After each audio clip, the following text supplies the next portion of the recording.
LiberalViewer presents. So, welcome to the September 6th edition of LiberalViewer Monday Media Mixup. Thanks for joining me. Today I'll be using the 12 best, most newsworthy clips I picked out from the Sunday morning news analysis shows from the big five corporate outlets of ABC, NBC, CBS, CNN, and Fox News, the so-called corporate media here in the United States, for which would be an informative, educational, fair use, media criticism, and political commentary show for you all today. Pretty much all of my newsmaker clips fall into my topic title, Roe v. Wade overturned, ? Because of this Texas anti-abortion law that went into effect this week, and the Supreme Court didn't stop it, which is what they would usually do for such a clearly unconstitutional law, and that's why it raised the question that I will attempt to answer as we go through those clips. There are a bunch of other topics covered in the news summaries: Afghanistan, COVID-19, Hurricane Ida, both in Louisiana, and then also the flooding in the Northeast, which was a big story, especially for media that is centered in New York City. But I actually am going to start with a political comedy clip that's not on any of those topics. Well, actually, it's on Afghanistan. Michael Moore was talking about Joe Biden's withdrawal from Afghanistan with Alex Witt on Alex Witt Reports yesterday on MSNBC, and he started talking about whether Joe Biden's honeymoon period is over, which, when a president takes office, it used to be back, when I was a kid, that presidents would get a honeymoon period. I don't think that really happens anymore with our country so polarized. I think it's kind of a silly question, but Michael Moore takes it seriously, and I think his answer is kind of comical in that it's it's kind of really egocentric, and it has a really bad analogy, as I will discuss with you a little more after we watch that political comedy clip that I'm starting the show with. Not on such a comical topic, but I think it's kind of a comical argument over here. I read this headline today, the honeymoon is over and Joe Biden knows it. And I thought, what are you talking about? First of all, it's not over. So many Americans are so pleased with the fact that what he has done in terms of helping people who are out of work, helping people who don't have food. In just these few short months, he's cut child poverty in half. He has increased the food stamp program by an amount not since 1962. So he's taken millions off the hunger rolls. I mean, you look at everything that this man has done in such a short period of time with the mess that he inherited. It's stunning to me, and I speak as a lifetime supporter of Bernie Sanders. So I didn't vote for him, Joe Biden, in the Michigan primary. So please understand, this is not coming from a Joe Biden sycophant. I am giving credit where credit is due. Mm-hmm. And we are fortunate to have him. And now, when they say the honeymoon's over and they're look, I think the honeymoon's still going on, frankly. And anybody, if you've ever been on a honeymoon, look at people who went on the honeymoon, they went to the Grand Canyon, they get to the Grand Canyon, it's closed. And then so they go, oh, let's get something to eat. They go down to Billy Bob's Burgers. That night, they both got food poisoning. Now, if somebody a week later asked them how'd the honeymoon go, no, it was okay, not so great. Food poisoning, Grand Canyon was closed. Yeah, but what will you say in 5 years from now? That's not how you're going to remember the honeymoon. You're just bummed in the moment. And I think that these polls out today showing him, his approval rating going down, it's only because Americans are in the midst of this chaos right now, not just the end of the war in Afghanistan, but all the stuff that happened in the last couple of weeks, the hurricanes, everything. When you got a lot of bummer stuff going on, people aren't going to give happy answers to the pollster. But the honeymoon's not over. And in fact, I can say that Joe Biden has gone up in my approval rating in these first 7 months that he's been in office. Let me ask you, since you are a documentarian. So I guess Michael Moore considers his personal approval rating more important than the poll numbers on the president's approval rating regarding when the honeymoon period is over. That was sort of the egocentric position I was talking about earlier. And what was that weird analogy about a honeymoon where the Grand Canyon is closed? Can you close the Grand Canyon? I'm not sure you can close the Grand Canyon. It's pretty big, but and then you get food poisoning, and you'd look back on that 5 years later, and you wouldn't remember they closed the Grand Canyon, and you got food poisoning. I don't even think that analogy works as like a truthful story. However, it even applies to all the stuff, bad stuff that's been going on. Last week I titled my Monday live stream just more 2021, the war, pandemic, and hurricanes. And there has been a lot of bad stuff going on, and I don't think it's unreasonable for it to have hurt Joe Biden's approval rating since he's in charge. That's the one thing that Michael Moore said in that last clip that I do agree with, that this is just a momentary low point. Assuming that the rest of Biden's presidency doesn't have all these calamities occurring all at once, and he kind of took the hit for getting out of Afghanistan, which is the right decision in the long run, so hopefully will pay off in the long run, even with some of the bad press that Alex Witt talked to Michael Moore about in the rest of that interview. I put a link down in the video description to more video from Weekends or Alex Witt Reports. It used to be Weekends with Alex Witt, although I don't think they put the entire Michael Moore interview up on that web page, but you can get the source of almost all my clips or down in the video description. You can also see the abortion decision, the unsigned Supreme Court order, along with the 4 dissents. I put under sources. I have the media mentioned and short summaries of all of my clips.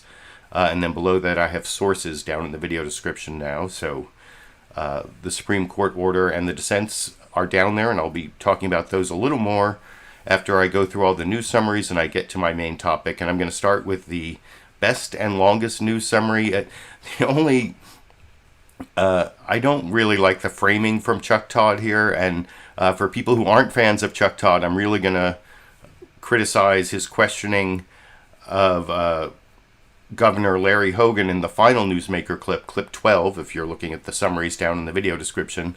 But here Chuck Todd does this weird framing, 2 viruses, COVID and polarization, but then when he does the analysis of polarization, his 2 examples are COVID and abortion. So if COVID and polarization are the 2 viruses, how can COVID be an example of one of the 2 viruses? I just pre-criticized the framing at the beginning of this clip, but it is, as usual, the longest and best package. Chuck Todd has the longest and best package because he does a short live introduction, and then there's a pre-recorded video package that he narrates, which I will discuss with you a little more after we watch that news summary together from yesterday's NBC News Meet the Press over here. It's Sunday morning. The U.S. enters this Labor Day weekend suffering from 2 viruses, COVID and polarization. It is not an exaggeration to say that we are more divided than at any time, perhaps since the 1960s and frankly, maybe since the Civil War. As one of our guests today put it, we used to be divided over issues like abortion and guns. We're kind of used to those divisions, and we still are divided on those 2 issues. But now, we can't even agree about COVID or January 6th. COVID has become an MRI of America's soul. Who would have imagined that masks, wearing or refusing them, would become such a political statement? This morning, we're going to take a look at how and why we're so divided, primarily through the lens of 2 issues. One is COVID, where the 7-day average of infections has risen to more than 161,000, driven largely by vaccine hesitancy and refusal. The other is abortion. The Supreme Court letting stand, at least for now, that restrictive Texas law that has left abortion opponents believing Roe could finally be overturned, and pro-choice advocates fearing they may be right. With the country increasingly divided by geography, race, age, education, the question we're asking this morning: do we have the political leadership to meet this treacherous political moment? People are enraged. on both sides of the issue, and it's completely tearing this community apart. The political divide has become deadly, with vaccine hesitancy driven by misinformation and the politicizing of the virus, leading to the harassment of healthcare workers, hospitalizations, and deaths. Things are just escalating. The rhetoric, the bullying. I feel like I'm in some weird twilight zone, why we're still going over wearing masks. Just 53% of Americans are fully vaccinated. Despite the nation's early start, that rate trails more than 30 other countries. As COVID hospitalizations and deaths rise, red states with the lowest vaccination rates are driving the surge. You got to help me get the people vaccinated. We are suffering the most at a time when it is the most preventable. In a recent NBC News poll, just 55% of Republicans said they were vaccinated, compared to 88% of Democrats. Among Republicans who said they support Donald Trump over the Republican Party, the number was even lower, 46%. 79% of Democrats favor a vaccine requirement. 75% of Republicans oppose it. Do you regret not getting the vaccine? Absolutely, I 100% regret it. What were some of the things you were hearing? That the vaccine was not a real vaccine, that it was like a tracking chip the government was trying to use on us. Misinformation has spread rapidly on conservative media. A plan is now underway to use vaccine mandates to take your guns. Virtually everything they told us about the COVID vaccine was wrong. And on social media. What's in the vaccine? Give me the insert sheet. We literally have come up with an incredibly safe and efficacious vaccine. People are behind me screaming about how it's tyranny and it's communism. There are also sharp divisions between the two Americas over the results of the election, the January 6th insurrection, the border, guns, and abortion.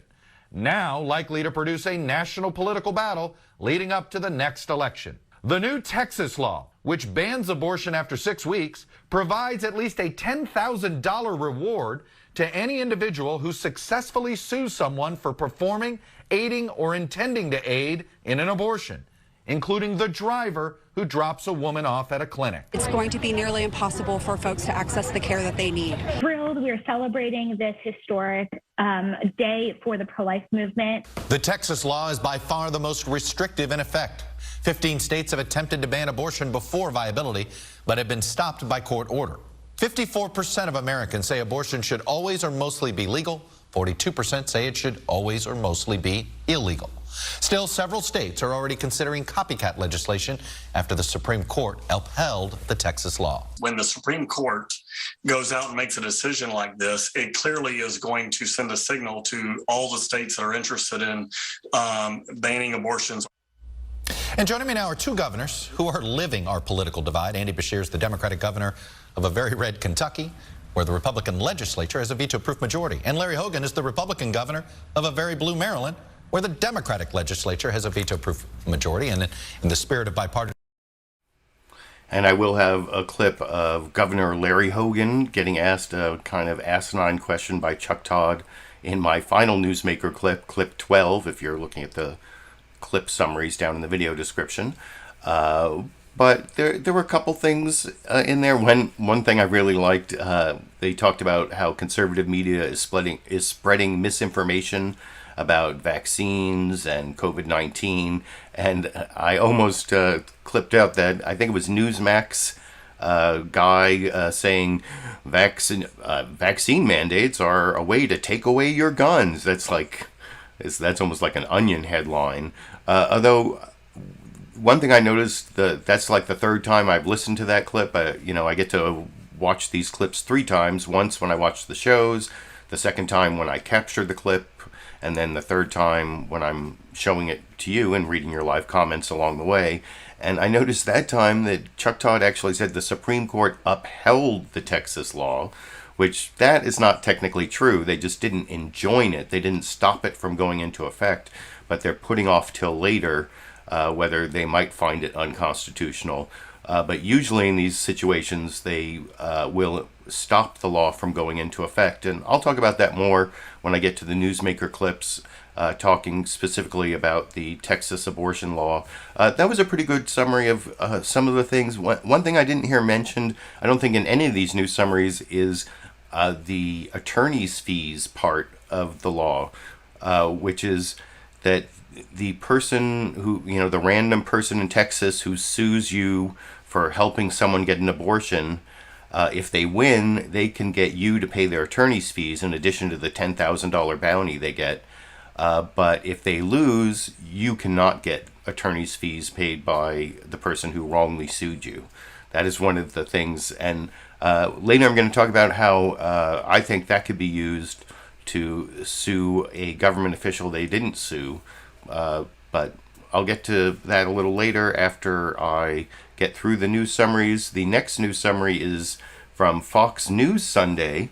They didn't even mention the abortion law. It's kind of weird. There's a teaser segment before Chris Wallace comes on and says hello again, because he starts off saying this week, and then they do this whole video montage with some narration before the clip I'm about to show you. And they do mention the abortion thing there, but they don't actually talk about it in the show till 40 minutes in a panel discussion, which is very biased. And also on Fox News, they had on Texas Republican Mike McCall to talk about Afghanistan, and he even at one point stands up for women's rights in Afghanistan. Chris Wallace lets him get away with it without ever asking him about women's rights in Texas. That's actually that's clip 9 I'll show you if you're reading the clip summaries down in the video description. But here is Chris Wallace and Bryan Llenas doing their news summary on Hurricane Ida. That's their top story, both what happened in Louisiana and then I was talking about in the Northeast. And I'm going to pre-criticize the clip here. The one thing that stood out to me immediately is the word climate change only comes up once in this entire news summary, and Chris Wallace doesn't say it. Reporter Bryan Llenas doesn't say it. They put it in the mouth of a black female Democrat. So is that not something that is remarkable, that I should remark on, as to how Fox News is trying to put the issue of climate change, why can't the reporter talk about climate change? Why does it have to come only out of the mouth of a black female Democrat? In the Fox News Sunday news summary, I'll talk about with you a little more after we watch it together over here. And hello again from Fox News in Washington. More than 60 people are dead as the country faces a long recovery from Hurricane Ida. The devastation stretching from the Gulf to the Northeast. The storm disabling the power grid across Louisiana and creating miserable conditions for people facing high heat and humidity. And in the Northeast, folks are still digging out from massive flooding.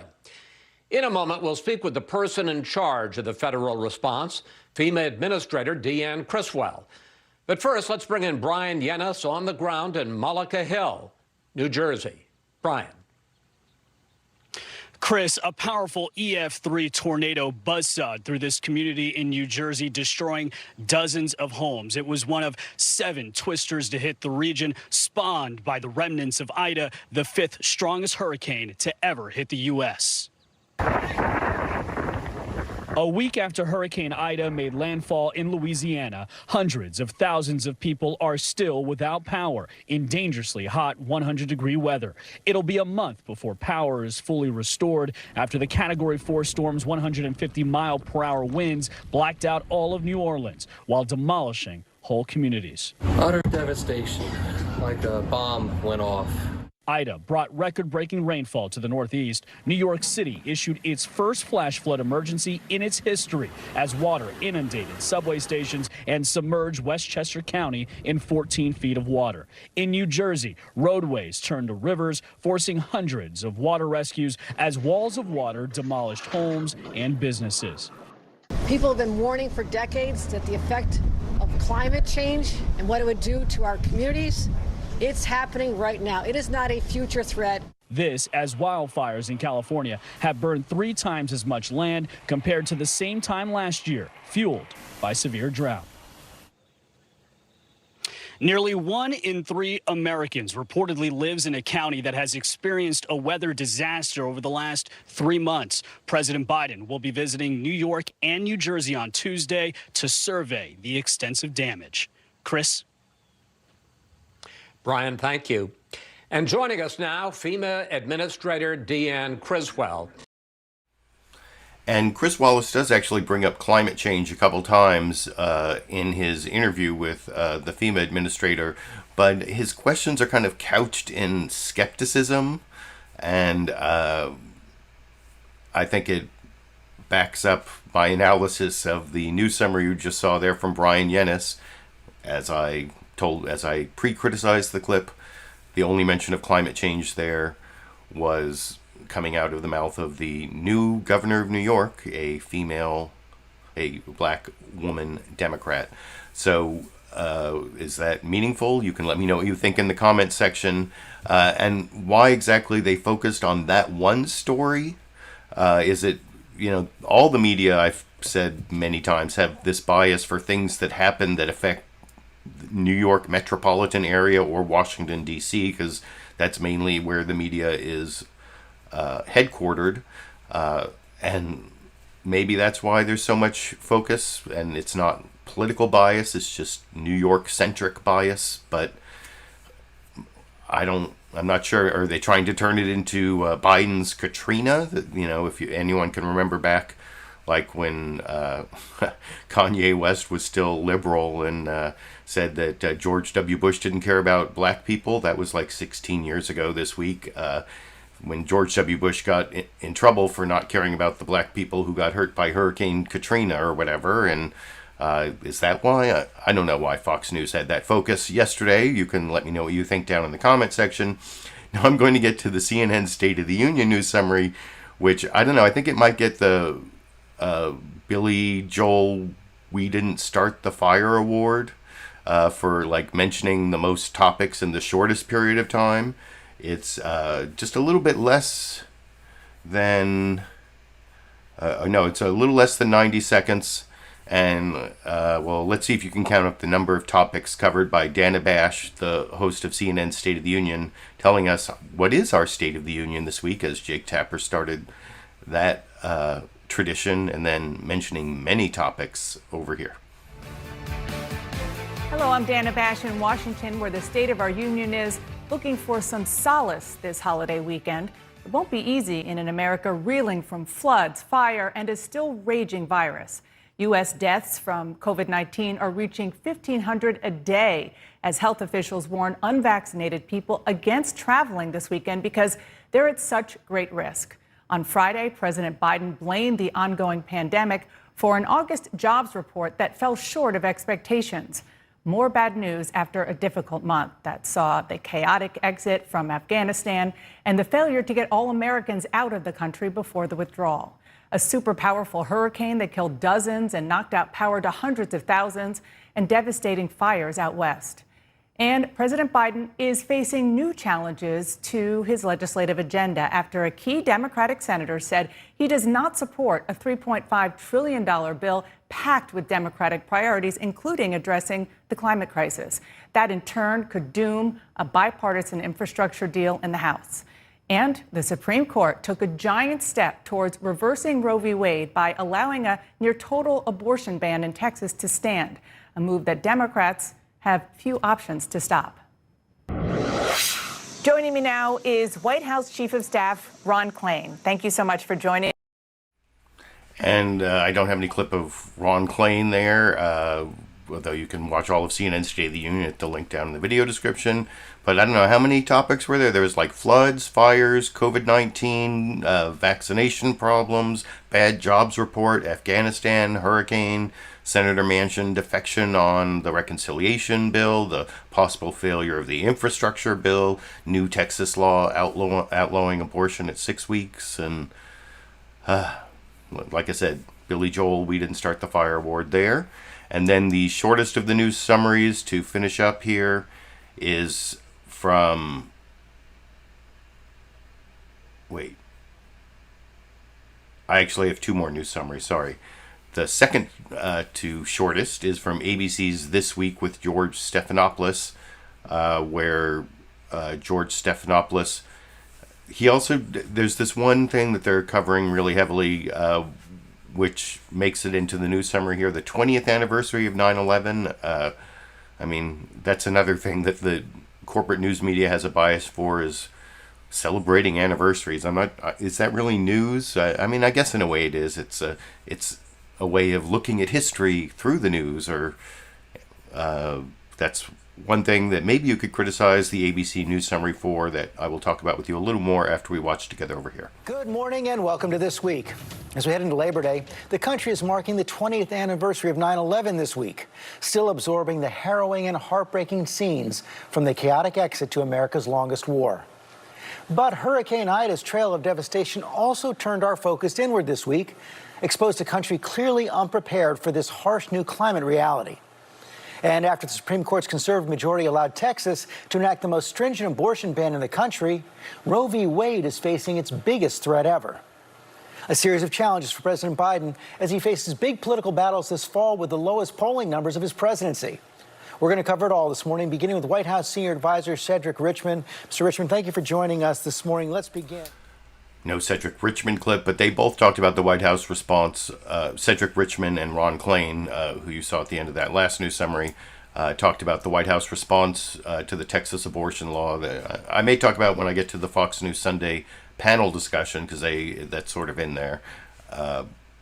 But that was, I guess, a reasonable news summary. This next news summary from CBS News Face the Nation is what I have surmised from this news summary is that Mark Strassman has the week off for Labor Day, or because there really isn't a news summary. There's just like a few topics mentioned and then right to Dr. Anthony Fauci, which isn't what they normally do. Oh, and then Weijia Zhang is the final guest host till Margaret Brennan comes back next week after her second maternity leave. So I guess can look forward to that. I don't know are there Margaret Brennan fans out there, but anyway, this is the last non-Margaret Brennan week with the non-news summary that CBS Face the Nation started off with yesterday over here. Good morning and welcome to Face the Nation. On this traditional last weekend of summer, there's a lot of news to get to this morning. Developments on Afghanistan, abortion rights, and the extreme weather that's wreaking havoc across the country. We will get to all of that very soon, but we begin this morning with America's COVID crisis and President Biden's chief medical advisor, Dr. Anthony Fauci. Good morning, Dr. Fauci. It's great to see you. And I don't have an Anthony Fauci clip, though CBS News Face the Nation, as I point out a lot, has the entire program split up into segments on their free YouTube channel. That's what you get to if you click the link down to CBS News Face the Nation in my video description. You can watch the entire Anthony Fauci interview with Weijia Zhang there. And that's an important topic. All the topics that Weijia Zhang mentioned there, even though no real news on them, the abortion, COVID-19, the hurricane, what was the other one? Afghanistan, was it? Abortion, Afghanistan, hurricane, but first COVID. And I mean, those are all the important topics, and they were covered to varying degrees in all the news summaries. Now you've seen all 5 of them juxtaposed. You can tell me which one you think was the best, which was the worst. This week, I think I'm voting for CNN State of the Union. Dana Bash and her We Didn't Start the Fire, Billy Joel award-winning summary of the news topics. But now I'm going to get to the newsmakers. And the way I have it set up is first I have 2 Democrats talking about the Texas law, both starting with brief news summaries about the Texas law, and then I have 3 videos of Republicans. Well, one is a Fox News panel, which is sort of amalgamation of there's one conservative Democrat on the panel as usual, but anyway, I'll have the 3 Republican clips after the 2 Democrat clips. Here's Dana Bash starting off with, this is the best, longest summary of what's wrong with the law and how it can be fought from Senator Amy Klobuchar of Minnesota, after a brief summary from Dana Bash about the Texas law. Still doesn't talk about the attorney's fees, but does talk about some of the problems. CBS News Face the Nation in the next clip is really the only one to talk about how this is hurting actual women right now, which you would think that's one of the most important things about the law. That gets a little bit of reference from Amy Klobuchar, but I'll talk about all of that a little more. This is the longest clip because it's, like I said, the best argument from a Democrat about the federal effort to try to oppose what's going on with the loss of the right to make reproductive choices for women in Texas.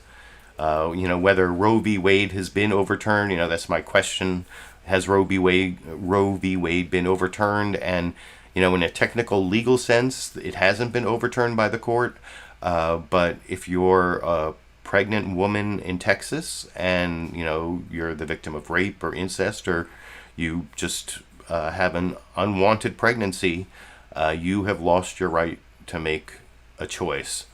And that's de facto overturning Roe v. Wade in Texas.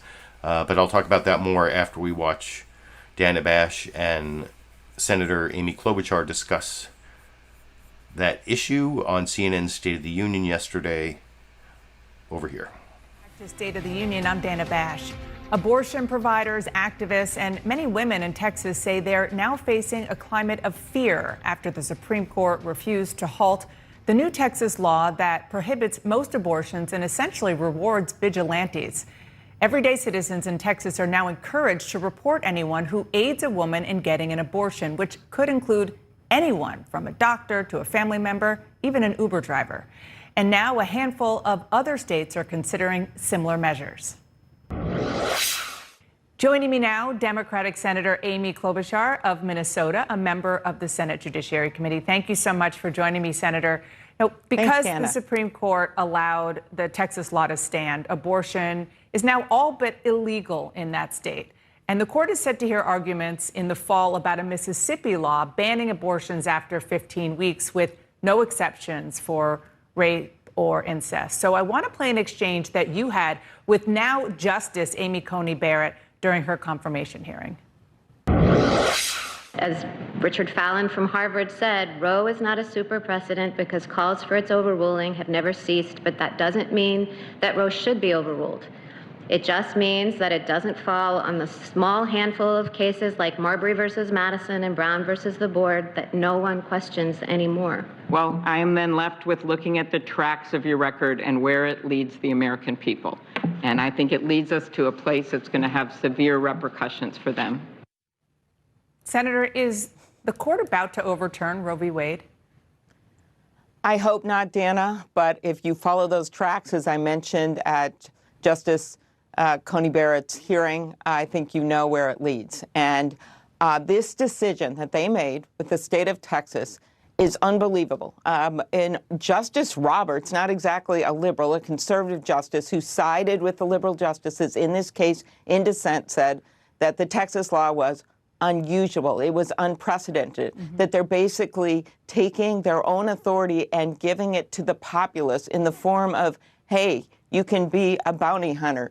$10,000, you can report a woman who's trying to go and seek to exercise her constitutional rights. That is exactly what that law says. And in the past, when they had cases that were so blatantly against Roe v. Wade, they would stay those cases when such requests came up. They did it with another Texas law. They did it in 2015. They did it in 2019. And so here you have them this year, this week, basically telling women in Texas that 85% of them seeking abortion services cannot exercise their constitutional rights. And they know very well that there are over 500 laws that are messing around with this, and you're going to see cases just like this come before them. They did it at midnight with just less than 72 hours of debate, in Justice Kagan's words. and basically green-lighted a law that is blatantly against Roe v. Wade. Real quick, you said you hope not on the question of will the court overturn Roe v. Wade, but it sounds like you're saying you think that it will. Well, I hope not, because you never know when the justices look at the facts of a case. You also have a recent state court decision that stayed this with some clinics in Texas. You're going to see this wind up through the notoriously conservative Fifth Circuit, and then it eventually will go to the Supreme Court. But the problem is this, which is why I turned to Congress and why I believe that is the solution. It can take months, it can take years for a final case on the merits to get before the Supreme Court. So, Senator, you mentioned Congress. Speaker Pelosi says the House will vote to codify abortion protections into law, but you know better than I do, there aren't 60 votes for that in the U.S. Senate. So realistically, what can you and your fellow Democrats do, or is the Texas law going to be allowed to stand? Well, first of all, I'm glad Speaker Pelosi is showing that leadership to get this through the House immediately, basically codify, or to put Roe v. Wade into law. In the U.S. Senate, first of all, there are some pro-choice Republicans. I want to make that clear. We've seen that time and time again in votes. But enough to get to 60? No. Senator Collins, Senator Murkowski. So my solution to this, which is my solution for voting rights and so many other things, including climate change, where one side of the country is in flames, the other side of the country is flooded with people dying submerged in their cars. I believe we should abolish the filibuster. I do not believe an archaic rule should be used to allow us to put our heads in the sand, to use Justice Sotomayor's words, to put our heads in the sand and not take action on the important issues, the challenges that are facing our country right now and over the next years. We just will get nowhere if we keep this filibuster in place. And so that is why I think it's important. How do we do it? Well, you know, there have been those, including Senator Manchin, that has signaled an interest in what's called the standing filibuster, where you basically require the other side to have to be there day in, day out, to require them to support a position that isn't even supported by all of their own members on Roe, not supported by 77% of the American public who thinks Roe should remain law. Forgive me, don't you think there are a lot of Republicans who would be happy to stand up and talk for hours and days and weeks about their opposition to abortion rights? How would that change the outcome of the number problem that you have? Well, I'm sure there is, but I think it is really important that we make these reforms. Another one would be to carve out constitutional rights, to carve out things like the voting bill, to allow for votes on that. And I think my job right now is to make the case on the merits. I talked to Senator Manchin, Senator Sinema. There's not that many senators, and that's what we're doing. But I just think to pretend that this isn't happening right now is the biggest mistake. This is an assault on women's health.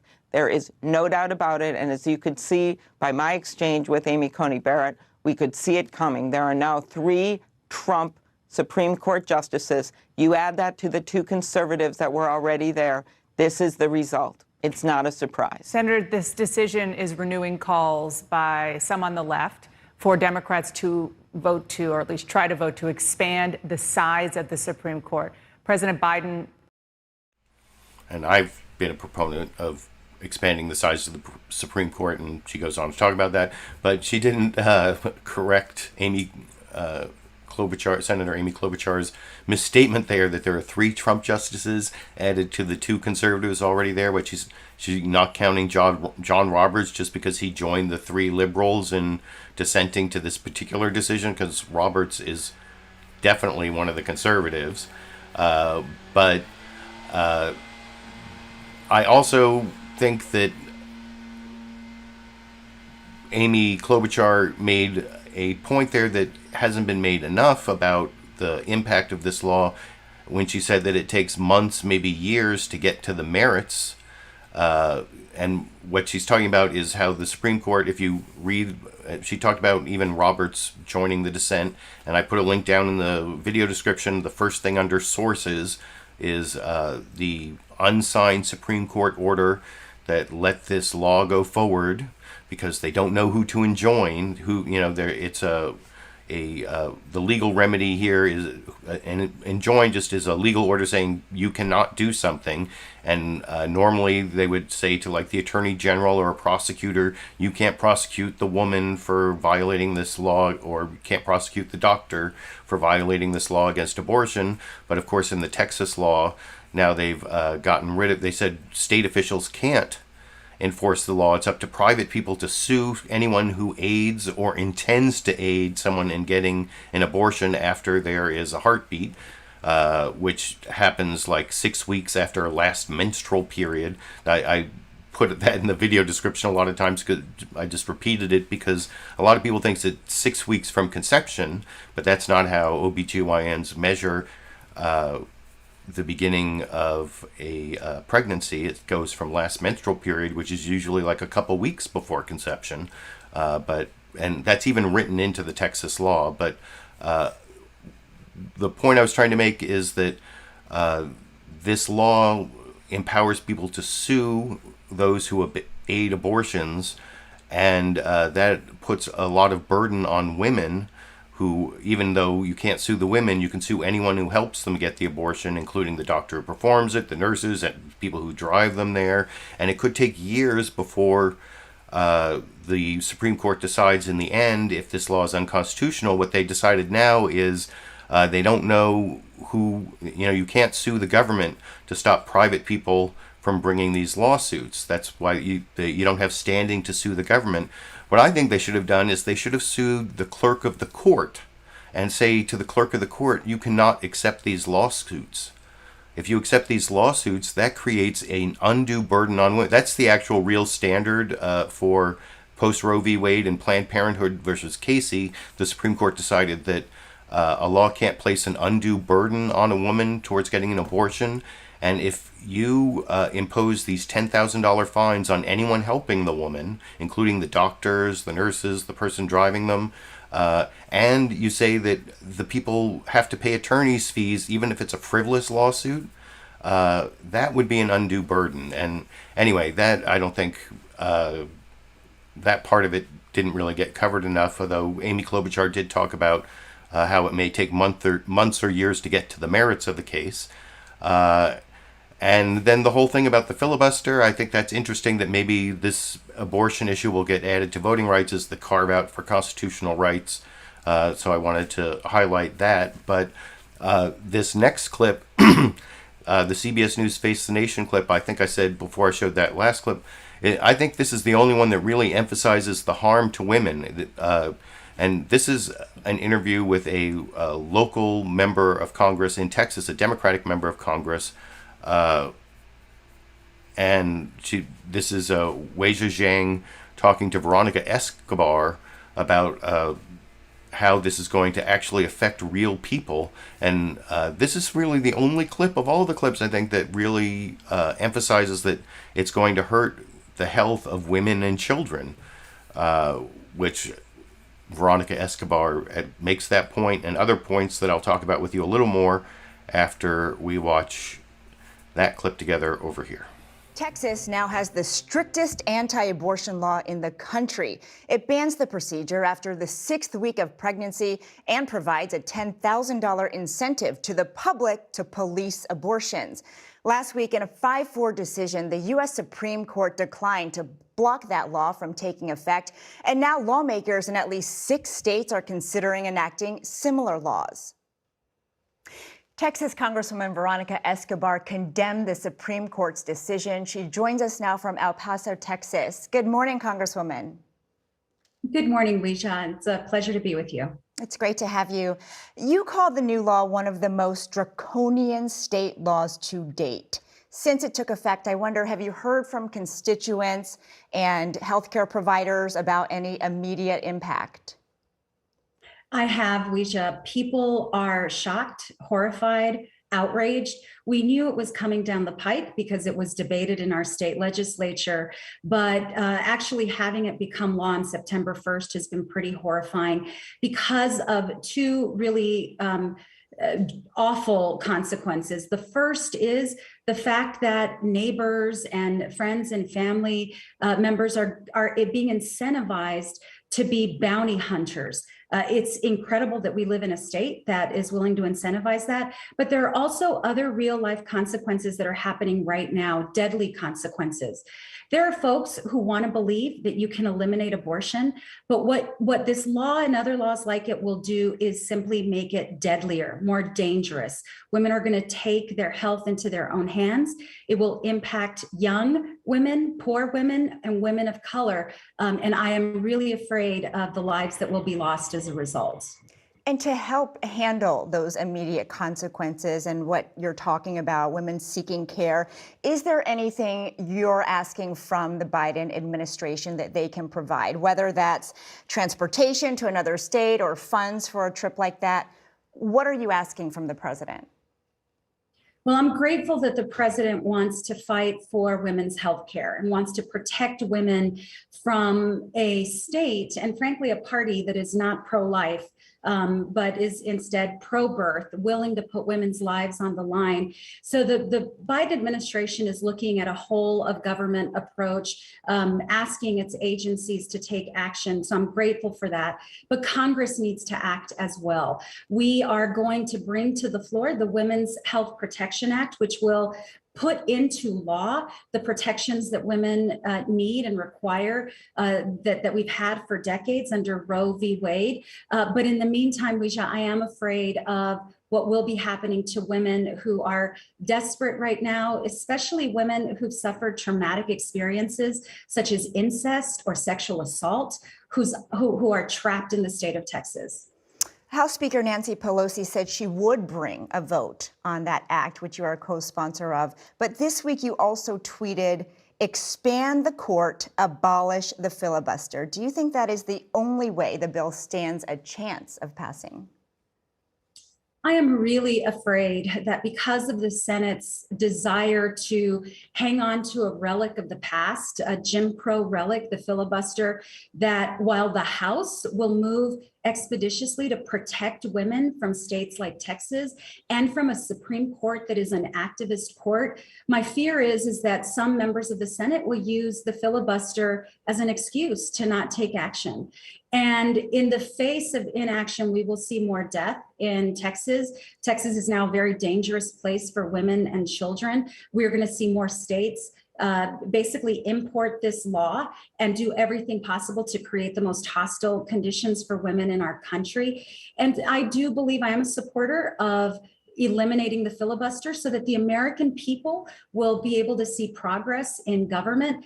And I believe the filibuster, which voters never voted for, which is not in the Constitution and which is a relic of the past, it needs to be eliminated. But I do think we also need to expand the court. We have now seen SCOTUS basically engage in late night decisions through their shadow docket. We've seen them become an activist court. We need to restore integrity to the court.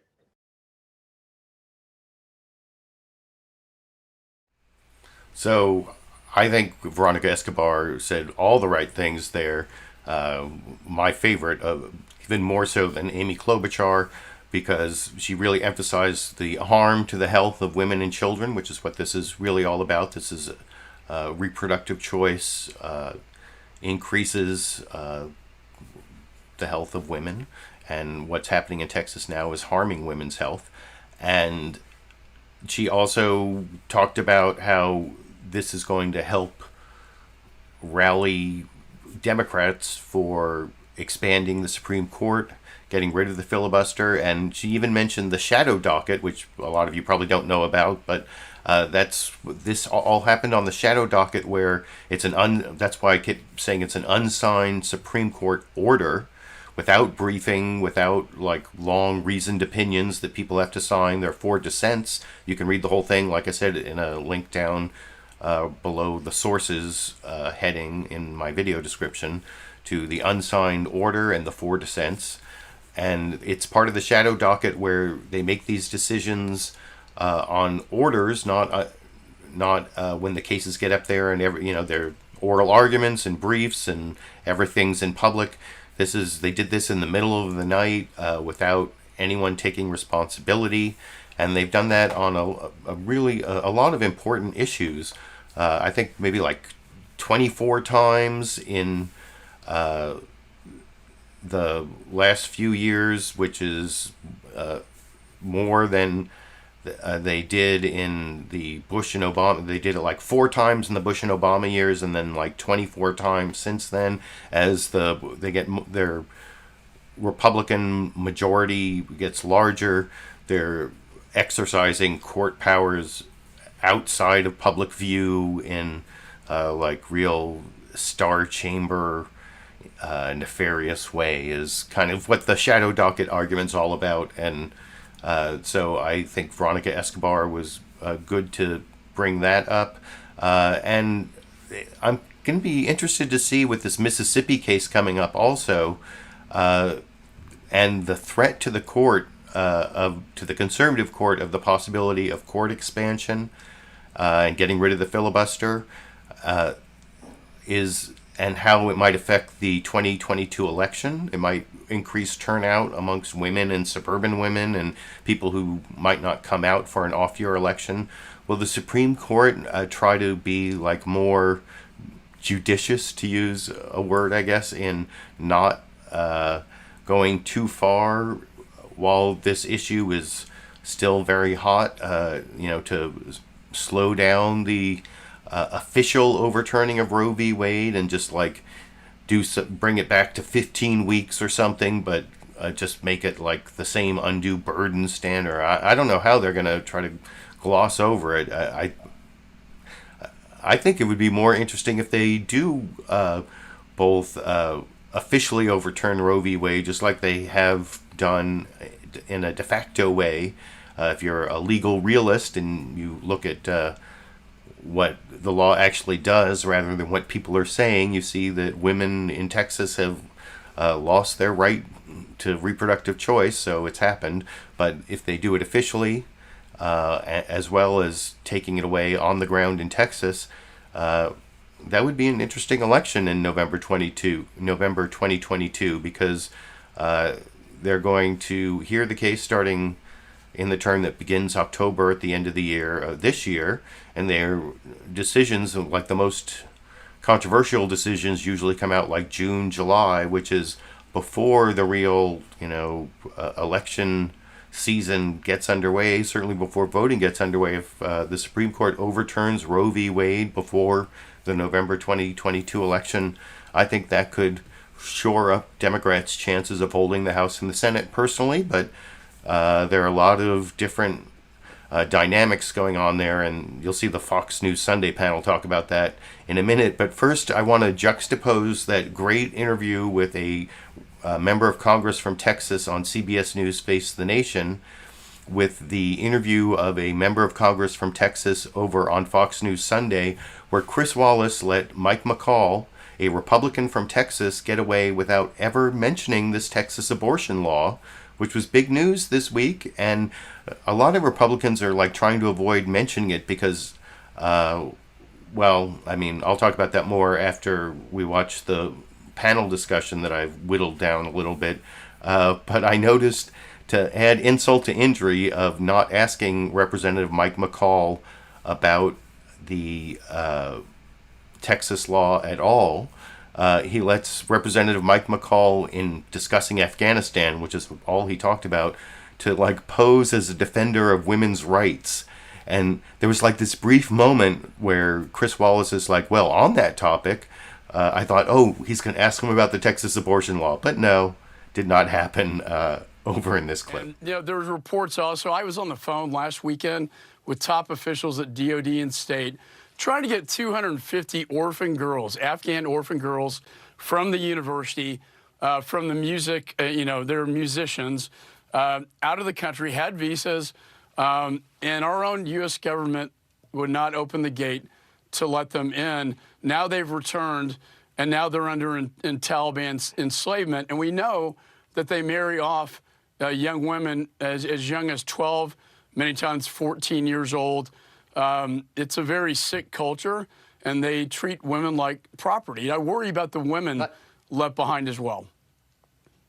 let me pick up on this, because administration officials continue to say that they believe that they can work with the Taliban. So yeah, no follow-up on, well, if you're really worried about women, and I didn't get the feeling that much of anyone was really worried about the effect of this new Texas anti-abortion law on women and their ability to make reproductive choices. Like I said, never asked that Texas Republican about it. Other than the brief intro before the news summary I showed from Fox News Sunday earlier, they didn't get to the topic of abortion till like 40 minutes in, and it was a panel discussion.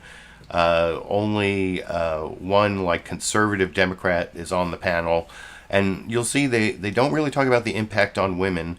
And then Chris Wallace keeps framing it in terms of how I asked the question, has Roe v. Wade been overturned? And in effect, it has for women in Texas. They don't discuss that impact at all. And Chris Wallace, you'll see in part of this discussion I left in, takes pains to make clear that this was just on the issue of standing, not on the merits, and they may get to the merits. So Roe v. Wade wasn't overturned. And then by the end of this, like I said, I edited part of it out just because it's already almost 6 minutes long. And you're going to hear from Jonah Goldberg at the beginning. And but by the end of this, you'll see Chris Wallace is definitely couching, has Roe, if they did take abortion rights away, how would women react? And he does talk about how it might boomerang on the Republicans. But he's kind of missing the point that they have taken away reproductive choices from millions of women in Texas, as I'll talk about with you a little more after we watch that Fox News Sunday panel discussion yesterday over here. The bill that I'm about to sign that ensures that the life of every unborn child who has a heartbeat will be saved from the ravages of abortion. That was Texas Governor Greg Abbott back in May signing a law that bans abortions after about 6 weeks when a fetal heartbeat can be detected, and deputizing private citizens to sue anyone for aiding and abetting the procedure. And it's time now for our Sunday group. Jonah Goldberg of The Dispatch, Catherine Lucy, who covers the White House for the Wall Street Journal, and former Democratic Congressman Harold Ford. Jonah, there is quite a debate going on inside conservative circles about the developments this week with the Supreme Court.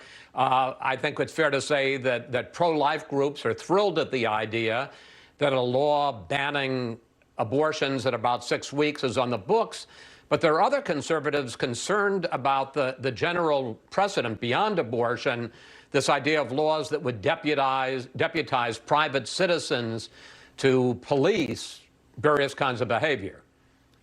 I think that's exactly right. I mean, what a lot of people don't understand is this SB 8 was essentially designed almost in a lab, like a special key to unlock the defenses against lawsuits that affect abortion vis-a-vis Roe v. Wade.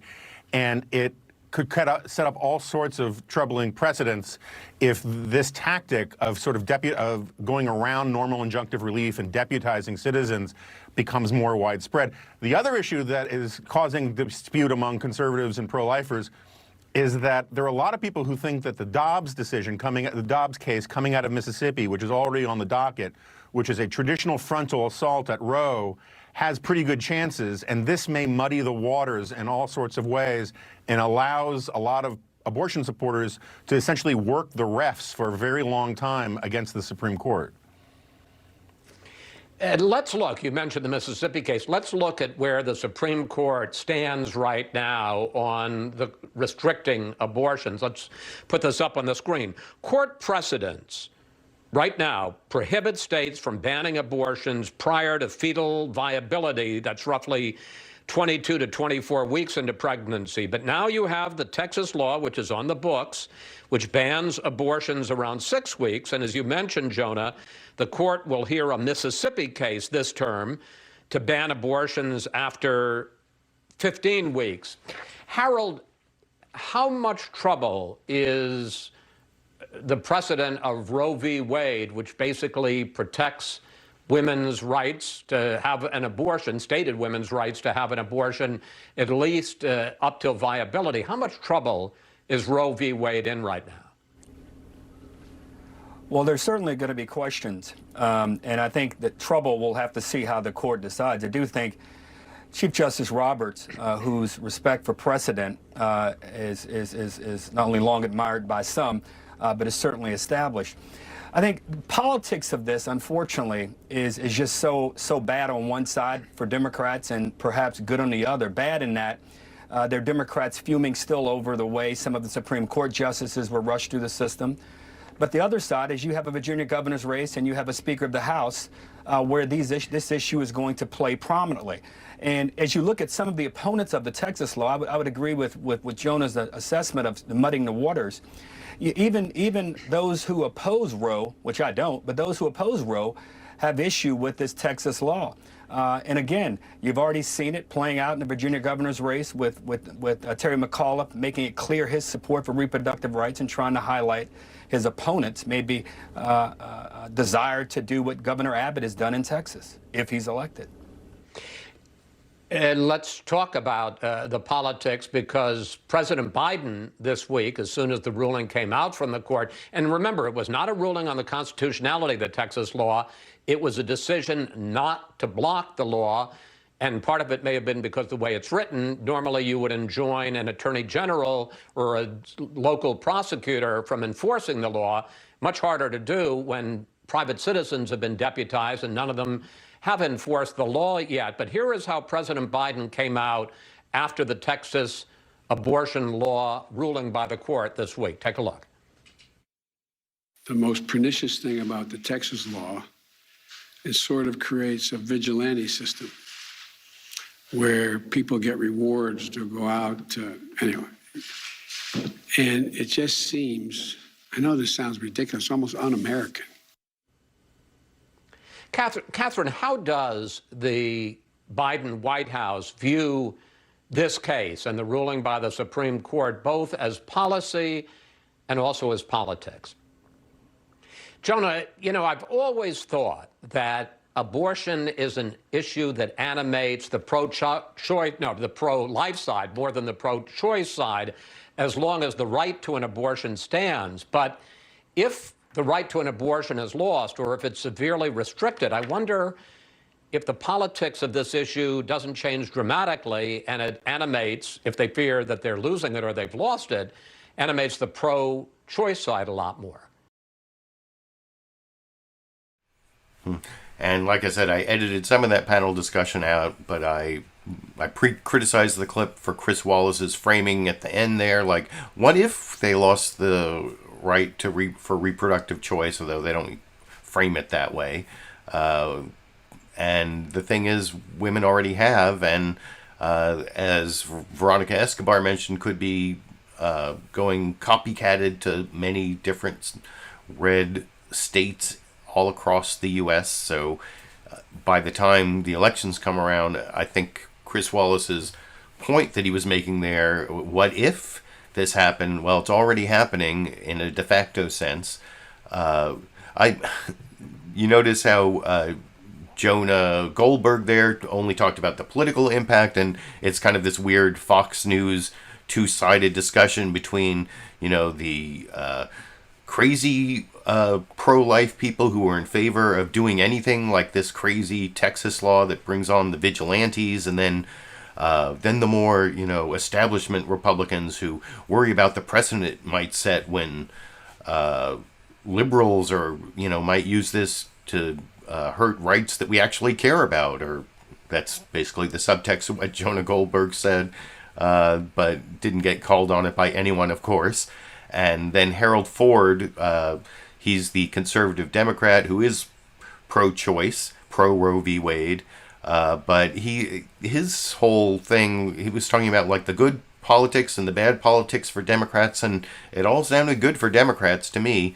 It was actually only Jonah Goldberg who talked about how there might be a split in the Democratic coalition I think that was in the answer to the Chris Wallace question, and I didn't show that part of Jonah Goldberg's answer where he said, well, there are a lot of African Americans who aren't so pro-choice, and so it might split the Democratic coalition. But I don't know. I think it's much worse politics for Republicans than Democrats for Roe v. Wade to actually be overturned officially by the Supreme Court, as it might be with this Mississippi case that will be decided by June, July of next year, before the election. And it's already happening on the ground in Texas and possibly in other states. Women are not being able to make reproductive choices. So I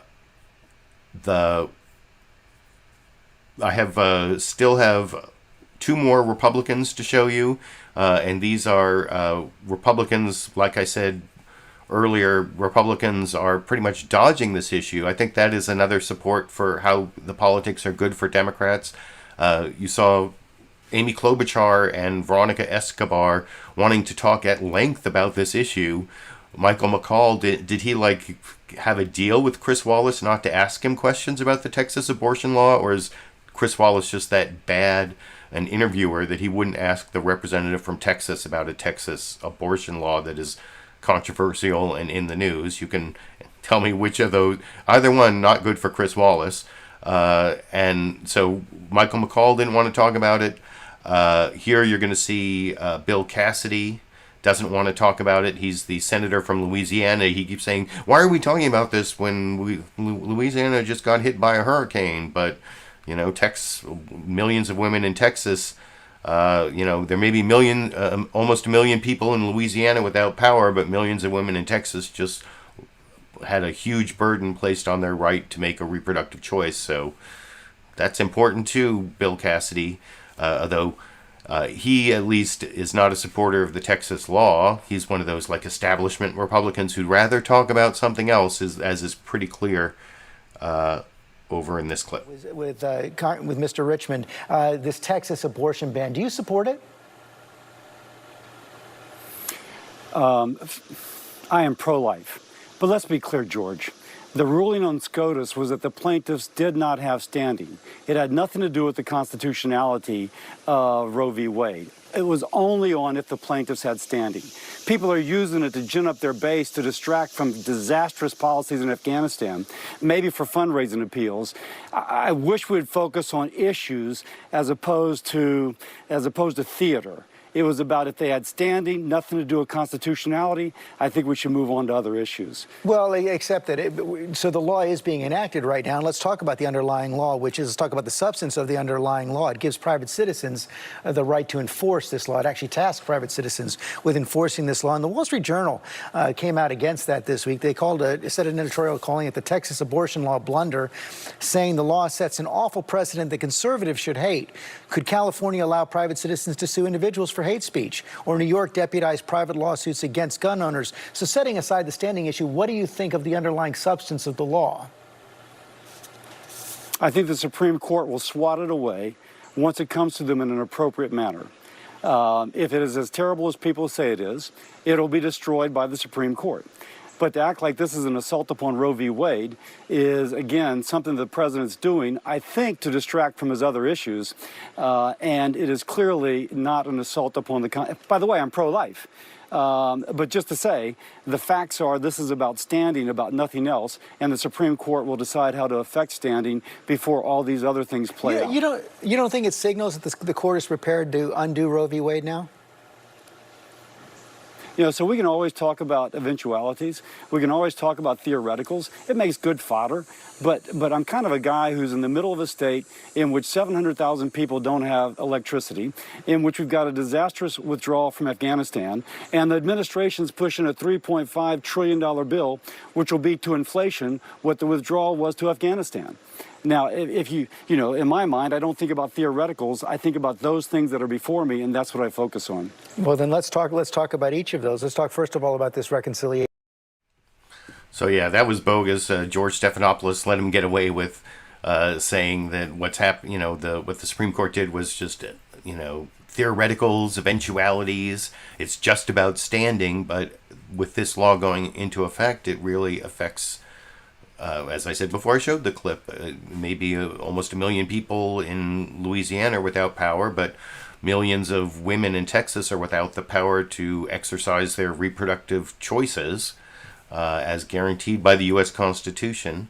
So saying, the Supreme Court will swat it away when it comes in an appropriate manner, that I think is a pretty condescending way of looking at women trying to avoid this huge burden on their right to, their constitutional right to make this reproductive choice. And before I get to the final newsmaker clip, the most reasonable of the Republicans, I did want to thank my Super Chat contributors so far that I saw during the last clip here. Here's the 3 I saw.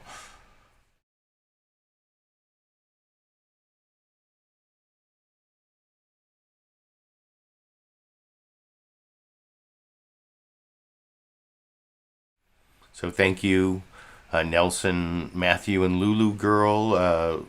Matthew, I guess you enjoyed my Billy Joel reference, and I saw Lulu Girl's Super Chat contribution. She mentioned condolences to G Wolf. I saw G Wolf posted about his father passing away earlier today. So one of regular viewers, I appreciate that condolence in the Super Chat, and I add my condolences there. And I want to get to the final newsmaker clip that I promised before I get to the bonus Dash and Sandy clip at the end. And this is, like I said, one of the most reasonable of all the Republicans, Larry Hogan, because he is a Republican governor in a Democratic state of Maryland.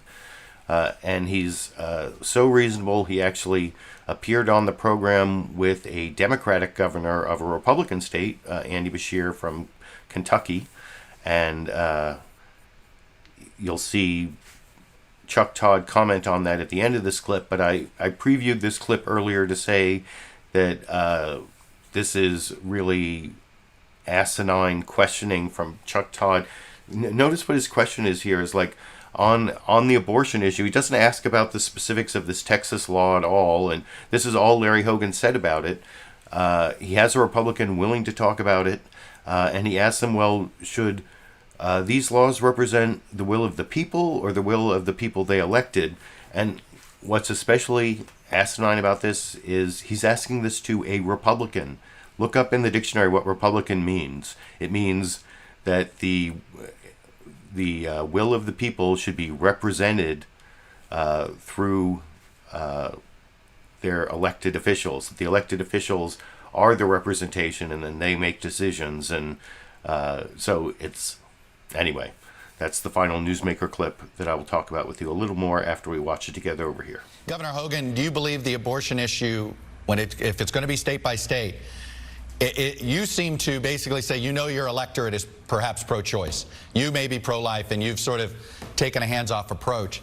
Do you believe it should be the sort of public sentiment that should dictate where we go on abortion laws? Well, I happen to be personally opposed to abortion, but and I believe that states do have rights to pass some reasonable restrictions. But certainly in this case, this bill in Texas seems to be a little bit extreme with this problem of bounties for people that turn in somebody that drove someone to an abortion clinic. So, look, I think the courts, the Supreme Court, will take this up. They haven't made the final determination on it. Legislatures have rights to pass bills. Yeah. Governors have right to sign them into law or not, and the court gets to make the ultimate decision. No, I understand, but do you think this should be something, if it's by the states, should it reflect the will of the people or the will of the elected officials?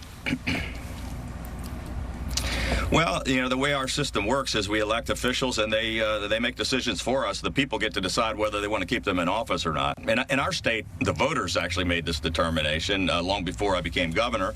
My legislature is 70%, more than 70% Democratic, right. And I chose not to try to overturn the will of the legislature or the voters. Governor Andy Beshear, Democrat from Kentucky. Larry Hogan, Republican from Maryland. Again, appreciate you both coming on. Believe it or not, this used to be a very common practice here on Meet the Press. It's hopefully something we can keep going. Thank you both. Thank you. When we come back, we're going to turn to the... And, you know, actually one of my qualifications, I think, for doing this weekly commentary show on the Sunday morning news analysis shows is I've been watching them pretty much every single Sunday since the early to mid 80s at least. All these shows didn't exist. You know, Fox News Sunday, I think, didn't start till the mid 90s. But Meet the Press is the longest running show on television. And I even remember CBS News Face the Nation. It used to be half an hour long, and sometimes you could listen to it on the radio. But I've been watching these every week since, like I said, the early to mid 80s. And what Chuck Todd said there at the end is true. It used to be all the time you'd get the Republican and the Democrat on the show at the same time, kind of like talking to each other. And it was actually a lot better, but they won't do that anymore. And I guess that is a result of the virus of polarization, as Chuck Todd called it at the beginning of the program. But I just want to say one more time, Chuck Todd's questioning there, asinine. He basically asking a Republican, do you believe in the Republican form of government, or do you just believe in straight democracy? And the Republican answered, Republican? Newsflash, Republicans believe, well, not all Republicans believe in republicanism, but I even made a Sunday live stream several months back about Republicans, because a lot of them didn't want representative democracy anymore. They wanted the officials no longer to represent the people. And anyway, don't want to go into all of that, but I did promise a Dash and Sandy or Dandy clip, my dog Sandy and my cat Dash. This is me feeding Sandy this morning, but I don't know, I think something's wrong with her teeth, where she won't eat the dry food unless you put like something wet on top of it. And I took this video before I put the wet stuff on top. So the other thing about Sandy's dog food, regular viewers know, is that Dash the cat loves the dog food. Don't know why, but that will explain why why Dash the cat is in front for the dog food feeding and actually eats some of the dog food before I have to shoo him away in the Dash and Sandy or Dandy clip for the show today. Over here.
Dog won't eat her own food. So yeah, actually she has a vet appointment coming up on Wednesday. We're going to check if she has a problem with her teeth, because I've seen her try it sometimes, like take a piece out and then like crunch on it delicately and whatever.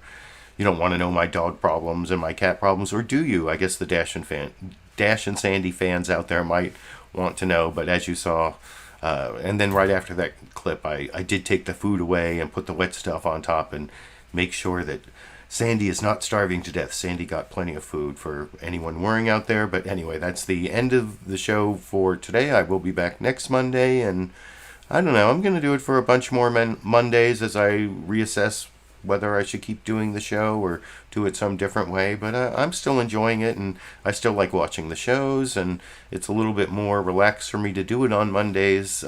You can let me know what you think about it in the comments section for my live show viewers, my recorded show viewers. I appreciate all of you who show up and give me the supportive comments, give me a thumbs up, subscribe to the channel, and of course the financial supporters. I've already highlighted the super chats that you can also click on links down in the video description to become a patron on Patreon on a monthly basis, or direct PayPal contributions at the $5 and $10 levels. I give out these hashtag LiberalViewer stickers, these ACLU Constitutions, so you can learn all about the Constitution yourself by reading it.